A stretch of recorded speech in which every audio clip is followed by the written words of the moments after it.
হয় আমি ডিজিপি সাহাবক বিধায়কসকলৰ এটা সজাতি দলে আমি লগ কৰিলোঁ তেখেতক আমাৰ মাননীয়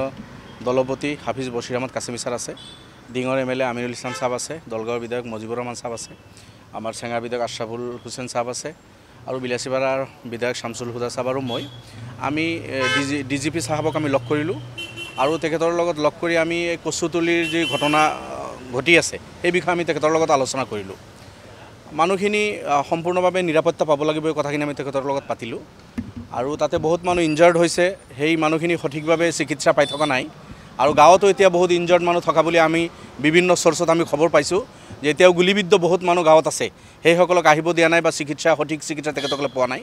এই কথাখিনি আমি তেখেতক অৱগত কৰিছোঁ যে মানুহৰ চিকিৎসাৰ অধিকাৰৰ পৰা বঞ্চিত হ'ব নালাগে আৰু আপোনাৰ বহু মানুহ তাতে গাঁও এৰি এটা নদীৰ পাৰে তাতে মুকলি আকাশৰ তলত আছে আশ্ৰয় লৈছে 600-700 হাজাৰ মানুহ তাতে এটা নদীৰ পাৰত আছে এই মানুহখিনি খোৱা বোৱাৰ কোনো ব্যৱস্থা নাই বাহিৰৰ পৰা কোনো মানুহ যাব দিয়া নাই আমি যোৱাকালি যাব বিচাৰিছিলোঁ আমাক যাব দিয়া নাই আপোনালোকে দেখিছে এই কথাখিনি আমি অৱগত কৰিছোঁ যে তাৰে ভিতৰৰ মানুহখিনি বাহিৰত কমচে কম খাদ্যৰ কাৰণে আহিব পৰা এটা ব্যৱস্থা থাকিব লাগে বা বাহিৰৰ মানুহ আমাকো যাব দিব লাগে যাতে সেই দুৰ্ভগীয়া মানুহখিনিৰ খা খবৰ ল'ব পাৰে তেনেকুৱা ধৰণৰ নাকাবন্দী হৈ থাকিব নালাগে এই কথাখিনি আমি তেখেতক অৱগত কৰিছোঁ যে এই বস্তুখিনি দৃষ্টিগোচৰ কৰিব লাগে যোৱা ৰাতি আমি খবৰ পাইছোঁ কিছুমান নটিচ কিছুমান ঘৰৰ আগত এনেই পেলাই থৈছে এই নটিচবিলাক আপোনালোকে জানে গুৱাহাটী হাইকোৰ্টৰ এটা জাজমেণ্ট আছে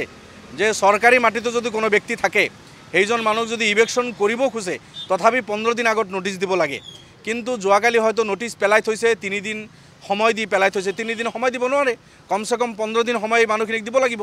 তেখেতসকলে চৰকাৰী ভূমিত আছে ভূমিহীন মানুহ তেখেতসকলে কোৰ্ট কাছাৰীত যোৱাৰ সুবিধা পাব চৰকাৰৰ ওচৰত যোৱাৰ সুবিধা পাব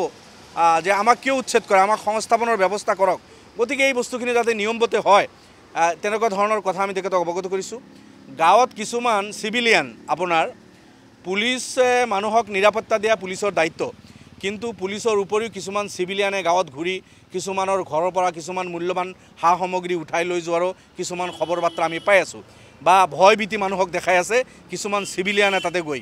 বিশেষভাৱে RSSৰ কিছুমান কেডাৰৰ কথা অভিযোগ আহি আছে বিজেপিৰ কিছুমান কেডাৰৰ কথা অভিযোগ আহি আছে বিজেপি আৰু RSSৰ কিছুমান কেডাৰে এনেকুৱা মুখত কলা কাপোৰ বান্ধি ৰাতি গৈ মানুহক দাবী ধমকি দি আছে নটিচ পেলাই থৈ আছে মূল্যৱান সামগ্ৰী কোনোবা উঠাই লৈ গৈ আছে এইবিলাক খবৰ কিন্তু আমি পাই আছোঁ আমি অৱগত কৰিছোঁ তেখেতে কৈছে ঠিক আছে নিশ্চিতভাৱে আমি এই বস্তুখিনি লক্ষ্য কৰিম